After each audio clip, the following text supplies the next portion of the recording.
नमस्कार।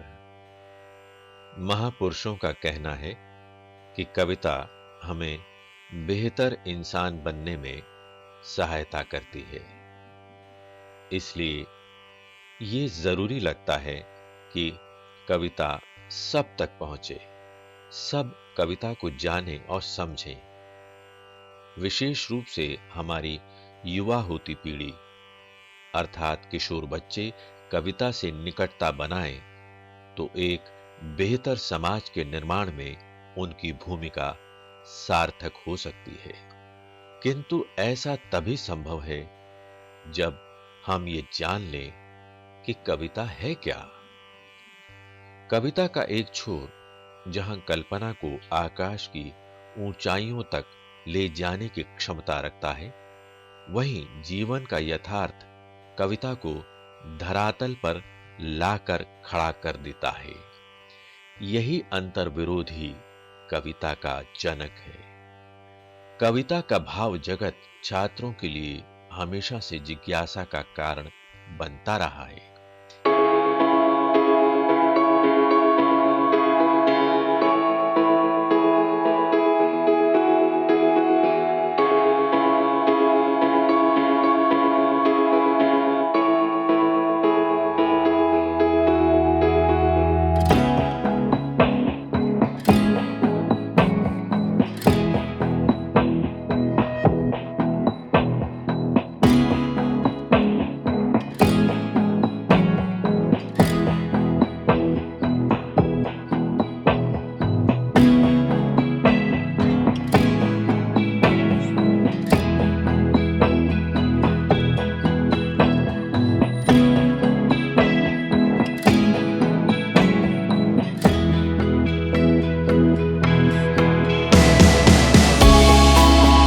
लेंगे डॉक्टर सुधीर प्रताप सिंह।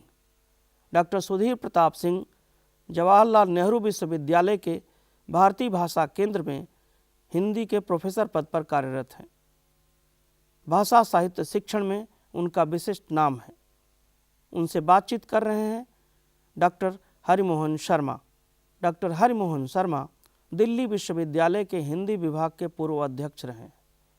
भाषा साहित्य और शिक्षण की दुनिया में महत्वपूर्ण हस्ताक्षर हैं। आइए देखते हैं उनकी बातचीत। नमस्कार साथियों, आज हम राम भक्त शाखा के श्रेष्ठ कवि तुलसीदास और उनकी कविता पर बातचीत करेंगे। तुलसीदास ऐसे कवि हैं जो प्रत्येक भारतीय के जन मन में चढ़े हुए हैं। उनकी कविता में लोक के अनुभव, लोक के दुख और लोक के संबंध जगह जगह उजागर हुए हैं। उनकी कविता पर और बातचीत करने के लिए हमारे साथ उपस्थित हैं डॉक्टर सुधीर प्रताप सिंह।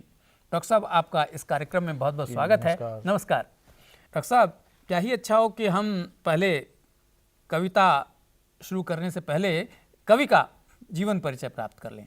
जी, निश्चित तौर पे तुलसीदास का जन्म भी भक्ति काल के अन्य कवियों की तरह निरपेक्ष विवाद से परे नहीं रहा है, किंतु विद्वानों में मतैक है कि तुलसीदास जी का जन्म सन 1532 में बादा जिले के राजापुर ग्राम में हुआ।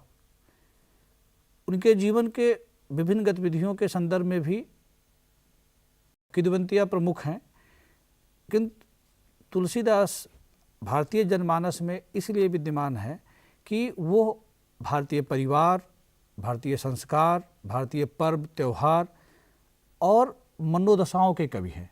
यही नहीं, मार्मिक जो संदर्भ है उनका चित्रण करने में तुलसीदास सिद्धस्त कवि के रूप में हमारे सामने आते हैं। तुलसीदास की भाषा की पकड़ ब्रज और अवधि दोनों पर समान है। अवधि में जहाँ उनका मानस एक मुकाम हासिल करता है, वहीं पे अन्य रचनाएं कवितावली और गीतावली की बात करते हैं तो भाषा के बहुतेरे प्रयोग उनमें प्राप्त होते हैं। उनकी प्रमुख रचनाओं में कवितावली, गीतावली, हनुमान बाहुक, विनय पत्रिका अपना महत्वपूर्ण स्थान रखते हैं। तुलसीदास के न केवल दोहा चौपाई छंद का प्रयोग किया है, बल्कि बरवय, सोरठा आदि छंदों का भी प्रयोग किया है उन्होंने। और संवाद की शैली मानस की प्रमुख विधा है और प्रमुख शैली के रूप में हमारे सामने उभर कर आती है। तुलसीदास की महत्ता इसलिए भी है कि लोक और शास्त्र एक साथ उपस्थित दिखाई पड़ता है।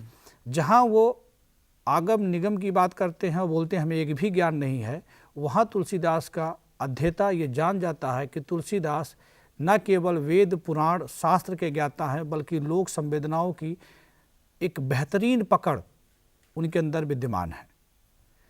ये है तुलसीदास की काव्य संवेदना और स्वरूप का विश्लेषण। क्या बात है। अब हम तुलसीदास की कविता पे चर्चा करेंगे। वाह, बहुत अच्छा परिचय दिया आपने डॉक्टर साहब। इससे तुलसी की कविता को समझने में मदद मिलेगी। अब हम मानस के इस प्रसंग को लेते हैं जो हमारे पाठ्यक्रम में लगा हुआ है। इस पर कुछ आप अपनी बातें रखें। ये जो पुस्तक में संकलित अंश है ये राम लक्ष्मण परशुराम संवाद से संदर्भित है। इसका संदर्भ ये है कि सीता का स्वयंवर होता है और उसमें राम द्वारा शिव का धनुष भंग कर दिया जाता है।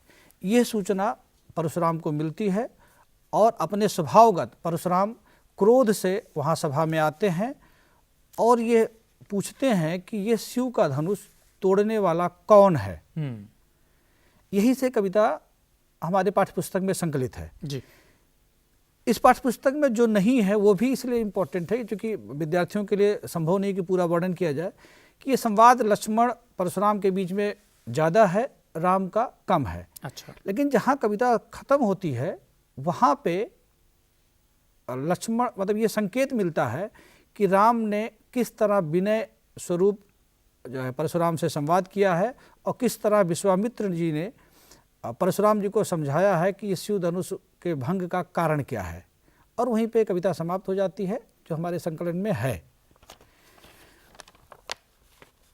जैसा कि मैंने बताया आपको कि प्रथम जो दोहा चौपाई संकलित है उसका संदर्भ यहीं से शुरू होता है कि परशुराम आते हैं और परशुराम जी पूछते हैं कि किसने जो है धनुष को तोड़ा है। तो इस अर्धाली में क्या महत्वपूर्ण है? इसमें दो चीज़ें हैं जो विशेष तौर से ध्यान देने की जरूरत है कि पहले पंक्ति में राम जी ये बताते हैं कि शिव धनुष तोड़ने का जो अगर अपराध है तो मैंने किया है इसलिए संवाद मुझसे किया जाए। अच्छा। वो बोलते हैं, ये बोलते हैं कि वो जो तोड़ा है वो आपका दास ही है, आपका सेवक है। फिर वो चर्चा करते हैं इसी पे कि परशुराम जी बोलते हैं कि अगर आप सेवक हैं तो सेवक का काम तो सेवकाई है, लेकिन आपने जो व्यवहार किया है वो तो शत्रुवत है क्योंकि आपने मेरे आराध्य का धनुष भंग किया है। इसलिए ये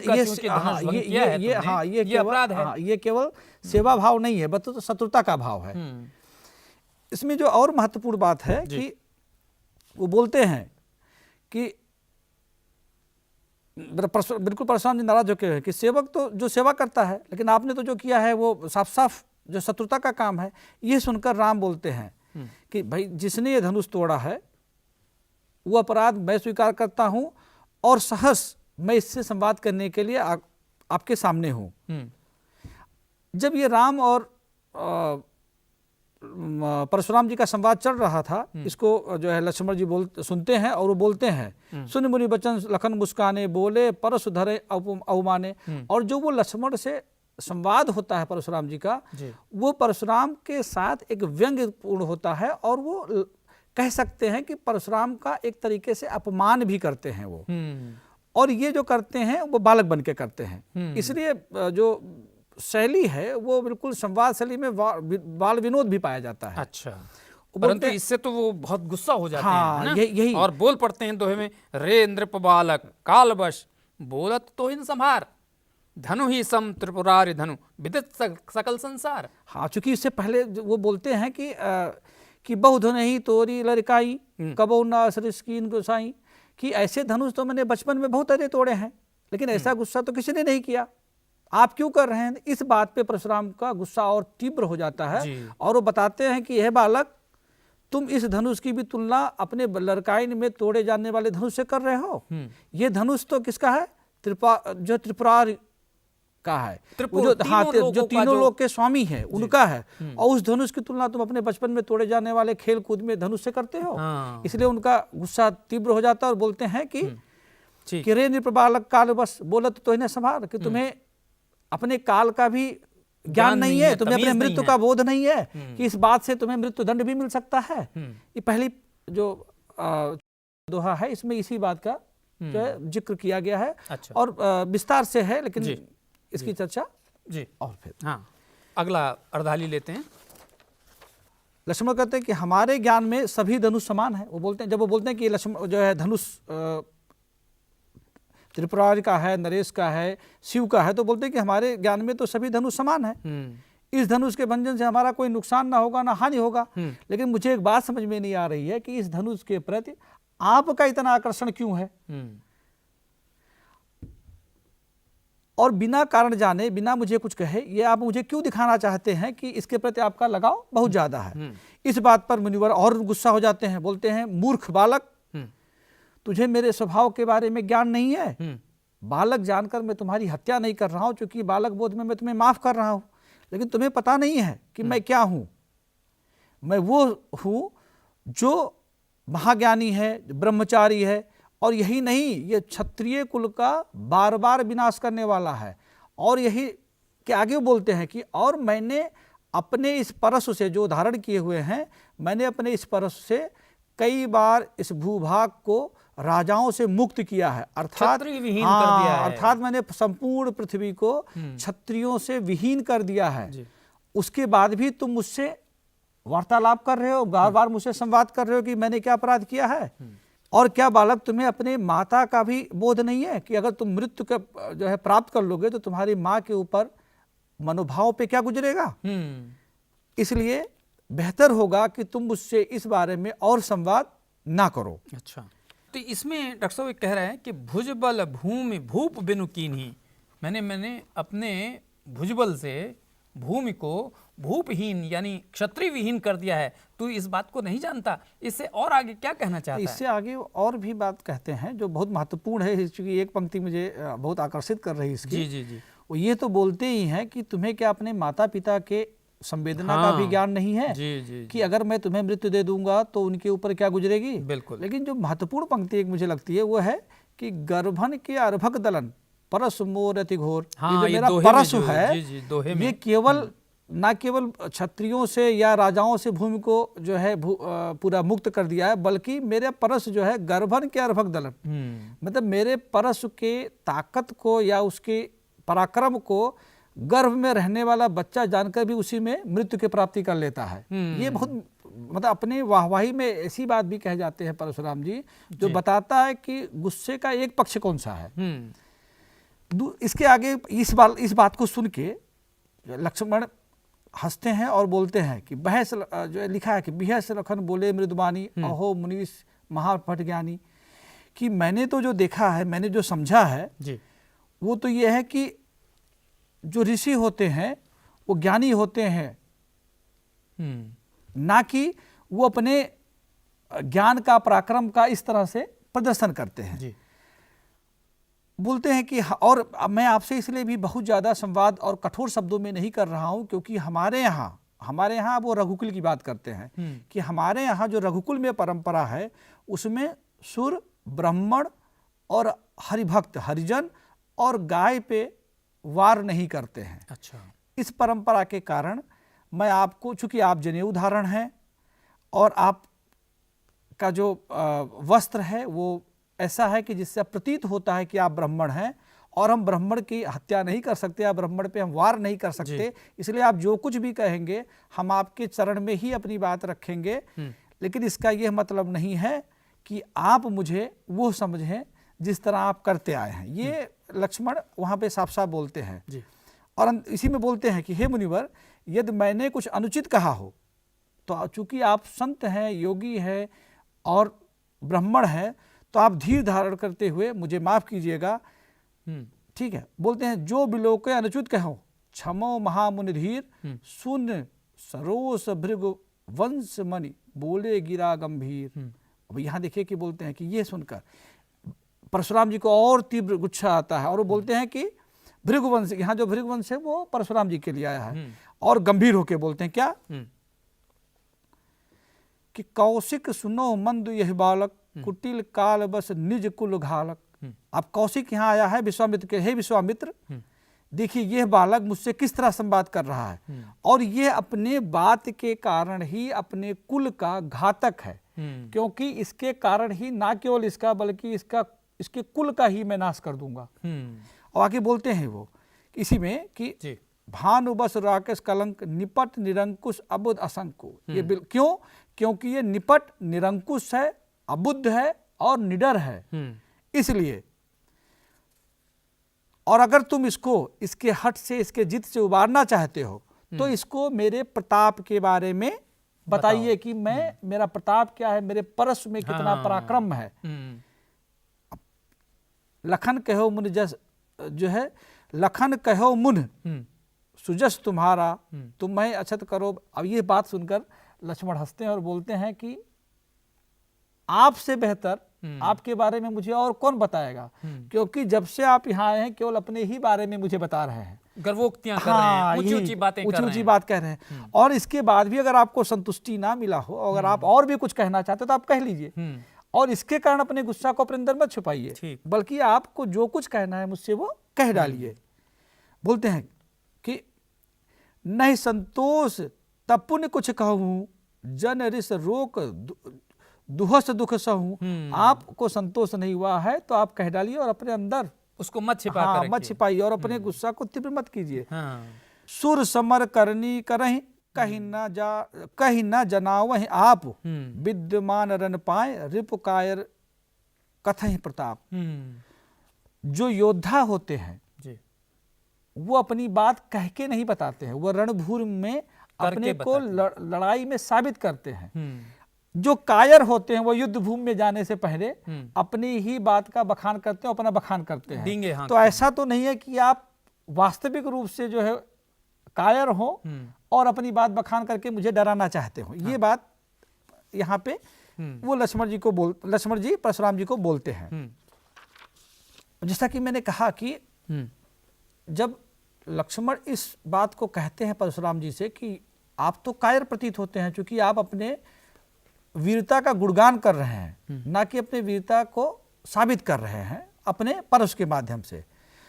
इस पे परशुराम जी को जो गुस्सा है वो अपने उनके जो संयंत्र से बिल्कुल बाहर हो जाता है, अपने गुस्से पे अपने काबू नहीं रख पाते, अपने आपे से बाहर जाते हैं और बोलते हैं कि ऐसा प्रतीत होता है कि तुमने सचमुच मृत्यु को बुला लिया है अपने पास। और अपना परस वो दृढ़ता से उठाते हैं और बोलते हैं कि पूरी सभा को संबोधित करते हुए कि अब मैं इस बालक की अगर हत्या करूंगा तो इसमें मेरा कोई दोष नहीं होगा। अब जनि देई दोष मोहि लाग। हाँ, अब इसमें कोई दोष मेरा नहीं होगा। बालक जानकर कई बार मैंने इसे माफ कर दिया है। और उसके बाद वो बोलते हैं इसी में, कौशिक कहा क्षमः अपराधु, बाल दोष गुण जो गण ही न साधु, खर कुठार में अकुरन को ही, आगे अपराधी गुरुदोही। वो बोलते हैं कौशिक कि विश्वामित्र अब मैं इस बालक को और क्षमा नहीं कर सकता, खर कुठार में अकुरन को ही, आगे अपराधी गुरुदोही। क्योंकि जो है ये इसने ना केवल मुझे अपनी बातों से आहत किया बल्कि ये गुरुद्रोही भी है। और क्या करता है, जो उत्तर दे रहा है वो इतना कठोर और तीक्ष्ण है कि इससे मेरा क्रोध और तीव्र हो जा रहा है। बिल्कुल।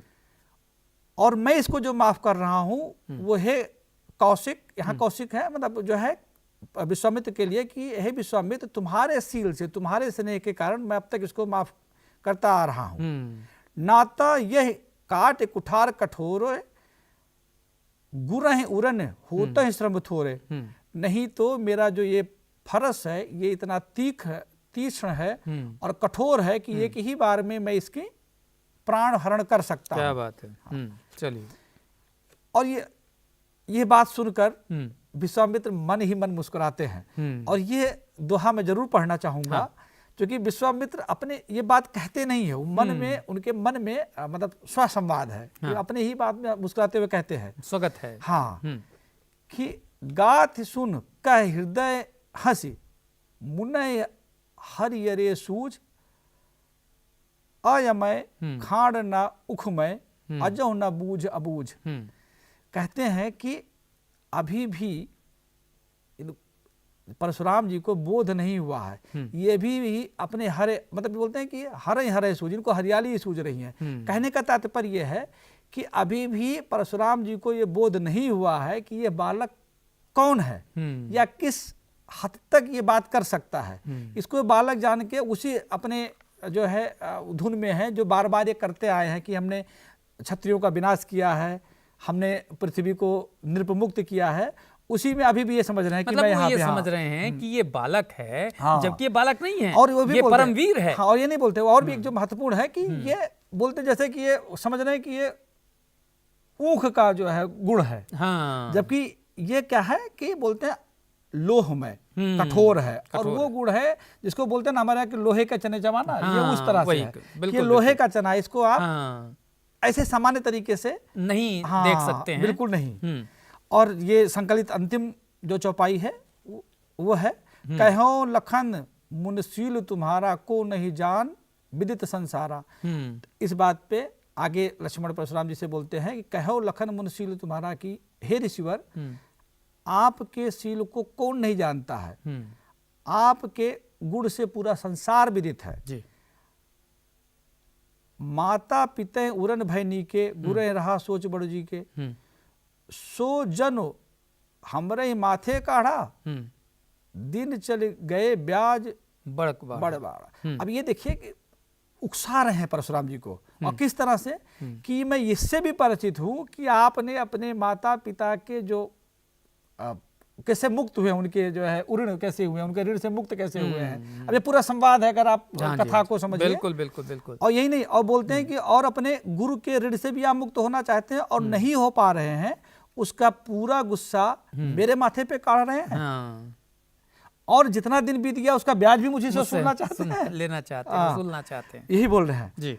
अब आने ब्याजे हैं बोली तुरंत देव मैं थैली को। अब आप किसी को ऐसे आदमी को बुला लीजिए जो आपके इसका पूरा ब्यौरा बता दे कि वास्तविक रूप से आपका कितना हुआ ब्याज मेरा, मैं अपने थैली से निकाल के आपको दे दूंगा। सुनि कटु वचन कुठार सुधारा, हाय हाय सब भया पुकारा। अब यहाँ पे इसकी दो व्याख्या की गई है कि एक तो होता है कि यह वचन कठोर, लक्ष्मण के कठोर वचन सुन के परशुराम जी अपना परसा उठा लेते हैं और सारा सभा जो है हाय हाय करने लगता है। लेकिन यहाँ जो मुझे समझ में आ रहा है, जो मैं इसकी व्याख्या समझ रहा हूँ कि जब यह बात सुन, जब परशुराम अपना परसा उठाते और सभा को संबोधित कहते हैं कि अब मैं इसकी हत्या कर दूंगा, तो सभा क्या बोलती है कि भृगुवर परस दिखावे मोही, विप्र विचार बचो नृपदोही, मिले न कबहू सुभट रन जो गाढ़े, दुज देवता धरे घर के बाढ़े, अनुचित कह सब लोग पुकारे, रघुपत सही नहीं लखन नवारे। अब यहाँ एक महत्वपूर्ण हिस्सा है कि अब किसी हिसाब, जो बोलते हैं ना कि अब किसी हिसाब करने के लिए ले आइए, ये बात अनुचित लगती है। अब इसमें रघुपत भी उनकी तरफ थोड़ा सा इशारा करते हैं और देखते हैं, और क्या बोलते हैं, चूंकि परशुराम अपने पूरा क्रोध में आते हैं, परस अपने हाथ में उठा लेते हैं, तो ये डर विश्वामित्र जी को भी लगता है, राम को भी लगता है कि अब लक्ष्मण जी ज्यादा बोल चुके हैं, तो इशारे में बोलते हैं कि लखन उतर आहुत सरिस भृगुवर कोप किसान, कि भृगुवर के कोप में, मतलब परशुराम जी के क्रोध में लक्ष्मण का जो उत्तर है वो आहूत या घी का काम कर रहा है। इससे उनका जो क्रोध है वो और आग का स्वरूप ग्रहण कर लेता है। क्या बात और इसलिए बोलते हैं कि बढ़त देख जल सम वचन बोले, रघुकुल भान, रघुकुल भान मतलब रघुकुल के सूर्य अर्थात रामचंद्र। हाँ, रामचंद्र जी कैसे बात बोलते हैं, जल समान। क्योंकि आप देखिए तुलना कितना बढ़िया तुलसीदास जी ने किया है कि पानी अग्नि का, हाँ पानी, किससे, मृदु वचन से। यहाँ उनका वचन है वो जल के समान है, और जो उनका गुस्सा है वो अग्नि के समान है, उस पे अपने क्या बात मृदु वचन से थोड़ा सा जल। बहुत अच्छी आपने व्याख्या की इसकी। अब मैं बस संक्षेप में जानना चाहता हूँ कि इसमें मूल संदेश कवि क्या देना चाहता है। इसमें एक बात जो, मतलब इस सबको देखा जाए तो दो तीन बातें समझ में आती हैं। एक तो क्रोध का दो रूप सामने आता है। एक लक्ष्मण जो ये बताना चाहते हैं कि क्रोध का नकारात्मक रूप किस हद तक जाता है, दूसरा ये होता है कि बाल विनोद में जो क्रोध है उसका सकारात्मक रूप क्या होता है। अगर आप रामचंद्र शुक्ल जी का यहाँ जिक्र करना चाहूंगा, वो माने बोलते हैं परशुराम जो हैं वो अहंकारी हैं। हाँ। वो अपने अहंकार को दिखाते हैं। जी, जी, तो जी। ये शायद कवि कहना चाहता है कि अहंकार बहुत अच्छा नहीं होता है। ये तो निष्कर्ष सही है। हाँ मतलब इसके अलावा भी हम 2-3 बात यहाँ पे कर सकते हैं। जी। एक तो ये कि क्रोध का स्वरूप क्या है हाँ और क्रोध का परिणति क्या होगा, बिल्कुल बिल्कुल। ये जरूरी है। और जैसे मैं यहाँ पे बताया कि अहंकार का परिणत क्या होगा। आप बार बार परस तो दिखा रहे हैं हाँ और खुद आप अहंकार से परिपूर्ण हैं और एक बालक को दोषी मान रहे हैं। मतलब ये कि दूसरे की क्षमताओं को कम करके मत आंको। हाँ। और अपने अहंकार को शांत रखो, यही सबसे बड़ी सीख हाँ। शायद और- कवि देना चाहता है इसके माध्यम और ऋषि और बालक के बीच जी, का जी। संवाद क्या है, बहुत मनुष्यता सुंदर, क्या है, ये बहुत- उसमें आता है। बहुत बार-बार। सुंदर। आपने डॉक्टर साहब बहुत अच्छी व्याख्या इस बड़े प्रसंग की है जो लक्ष्मण परशुराम का संवाद है। इसके माध्यम से आपने जो कठिन इसके कोने थे वो उद्घाटित कर दिए हैं। आप इस कार्यक्रम में आए, हमारे विद्यार्थियों को लाभ पहुंचाया, इसके लिए आपको बहुत बहुत धन्यवाद। नमस्कार जी नमस्कार। साथियों, अभी डॉक्टर सुधीर प्रताप सिंह ने कवि तुलसीदास और उनकी कविता से जुड़े हुए जिन महत्वपूर्ण बिंदुओं पर प्रकाश डाला है वह हमारे विद्यार्थियों के लिए न केवल ज्ञानवर्धक और उपयोगी है बल्कि कविता संबंधी उनकी समझ को नए आयाम और विस्तार प्रदान करता है। फिर भी आप लोगों के मन में कोई प्रश्न, कोई जिज्ञासा हो तो आप अपने साथियों और अध्यापकों से चर्चा करें, हमें भी पत्र लिखें।